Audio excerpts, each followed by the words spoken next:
If you have ever driven alone on an American highway past midnight, you already know this feeling. There are stretches of road where traffic disappears, radio signals fade, and your headlights become the only proof that the world still exists. The road looks empty, but your instincts refuse to believe you're alone. This happened to me about 3 winters ago. My name is Daniel, and I've been driving long-haul freight for almost a decade. That night I was hauling a refrigerated trailer full of live poultry from Ohio to a distribution center outside Pittsburgh, Pennsylvania. Live cargo isn't forgiving. You don't get to be late.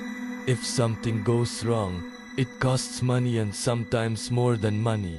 It was late January, the kind of cold that sinks into your bones. A heavy Appalachian fog had started rolling down from the hills. I left just after 10:30 p.m., hoping to beat the worst of it before sunrise. The first hour was normal. Light traffic, a few semis passing in the left lane. The hum of the engine. My headlights carved a narrow tunnel through the mist. Beyond that tunnel, nothing. Just black. If you've driven Interstate 76 through the mountains at night, you know how it feels. At night they feel like walls closing in. As I started climbing one of the longer grades, I dropped into a lower gear. The truck was heavy. The engine worked harder. Temperature gauge rose slightly, but nothing alarming. I told myself I'd pull into the next service plaza to let it cool off. But I didn't. That was my mistake. About 20 minutes past the last exit, traffic completely vanished. No taillights ahead, no headlights behind. Just me and the fog. Then I noticed the temperature gauge climbing higher. Too high. I eased off the accelerator and felt the truck losing power. I guided it onto the shoulder, hazards blinking red into the darkness. I shut the engine off before it could overheat completely. And just like that, silence. You can't understand how loud silence can be. The vibration stops, the hum disappears, and suddenly you're aware of every tiny sound. Wind brushing against metal, a distant creak from the trailer, my own breathing. I stayed in the cab. You don't open a hot radiator immediately, so I waited, scrolled through my phone, tried distracting myself, but something felt wrong. It wasn't just quiet, it felt occupied. 10 minutes passed without a single car driving by. That's unusual on that highway, even late at night.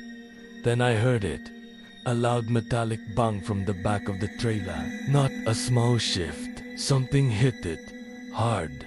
I sat up straight and checked my side mirrors.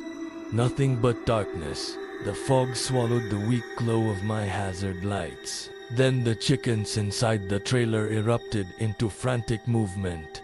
Wings beating, high-pitched panicked sound. That's when fear first touched my spine. My first thought wasn't ghost, it was robbery. Hijackings happen, especially when drivers are stranded. I locked both cab doors. Another thud, this time closer to the rear axle. I decided to restart the truck and move it forward a little. The engine turned over and came back to life. Headlights flared. For a second, the world existed again. I checked the right mirror. Clear. Checked the left mirror, and I swear something moved. A shadow slipping quickly out of sight behind the trailer. Before I could focus, the engine sputtered and died again. But this time I heard something else. A grinding noise from underneath. My stomach dropped. This wasn't just overheating. Something mechanical had failed, and that meant I would have to get out. I sat there arguing with myself. Stay inside. Fix the truck. Wait for help. You're not alone out there. You're imagining things. Finally, I grabbed my flashlight and stepped down onto the shoulder. The cold hit me instantly. Damp fog soaked into my jacket. The woods lining the highway stood like silent witnesses. No wind now, no insects, no sound, just me. I walked toward the back of the trailer first. The chickens were pressed tightly into one corner of a cage. All of them, as if something had terrified them into one solid mass, and one section of the plastic crate looked wrong. I stepped closer. There was a jagged hole torn into it. Feathers were scattered across the asphalt, and one chicken was missing.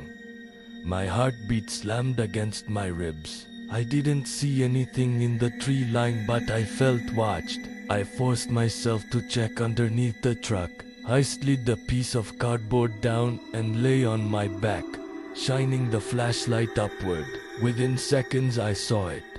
One of the drive shaft bolts was gone, completely missing. That would explain the grinding noise. If that shaft came loose while driving, it could destroy the transmission or worse. I reached into my toolbox for spare hardware. None of them fit.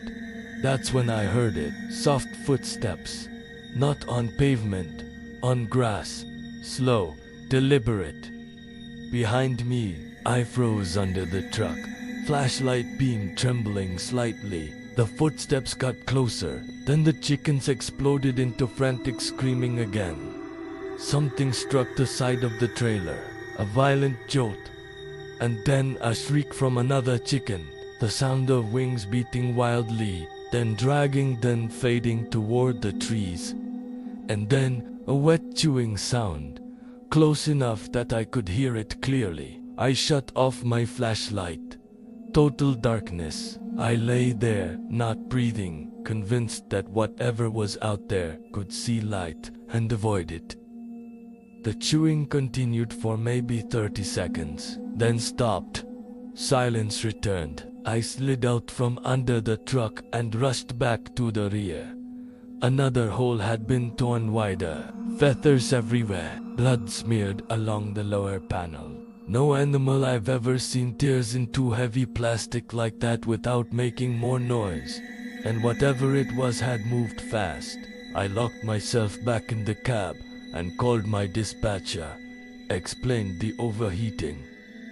The mechanical issue. Sent him a photo of the missing bolt. He said he'd contact another driver nearby to bring the correct part. Then I waited, and I noticed something strange. Whenever headlights from passing cars illuminated the shoulder, nothing moved. But the moment darkness returned, the chickens shifted nervously, as if something moved with the dark itself. So I turned the ignition to accessory and pressed the brake pedal to activate the rear lights, flooding the area behind me with red glow. For several seconds, nothing. Then I saw it. In the red haze behind the trailer, a tall shape standing just at the edge of the light. Not clearly human, not clearly animal, just upright, watching. The instant the red glow brightened fully, it dropped fast and slid underneath the back of my trailer. My breath caught in my throat. I did not move my foot from the brake. I kept those lights on. 20 minutes felt like hours. Then finally headlights approached slowly from behind. A semi pulled over beside me. An older driver stepped out. Thick beard. "Come as you could," he asked. I almost laughed from relief. I explained the bolt issue. He grabbed tools from his truck and slid underneath mine to inspect it. While he worked, I kept scanning the tree line. At one point, we both heard something shift in the brush. He paused. "You hear that?" he asked quietly. "Probably a deer," I said. But we both knew deer don't tear through reinforced plastic and carry chickens off in silence. He finished tightening a replacement bolt, checked the alignment, gave me a thumbs up. "Don't stop out here alone again," he said. He didn't smile when he said it. I restarted my engine. The grinding was gone. Everything sounded stable. I thanked him more than once. He pulled ahead first. I eased back onto the highway. And before I merged fully, I made the mistake of checking my mirror one last time. In the fading red glow of my taillights, at the edge of the woods, I saw it again, standing perfectly still, watching me leave. It wasn't chasing. It wasn't hiding. It was just there, as if it had only been waiting. I drove the rest of that night without stopping. I didn't check my mirrors again unless I had to. To this day, I don't know what took those chickens. I don't know what stood behind my trailer. But I know this, that stretch of highway wasn't empty. And sometimes, the dark Dosanti hide things. Sometimes it feeds them.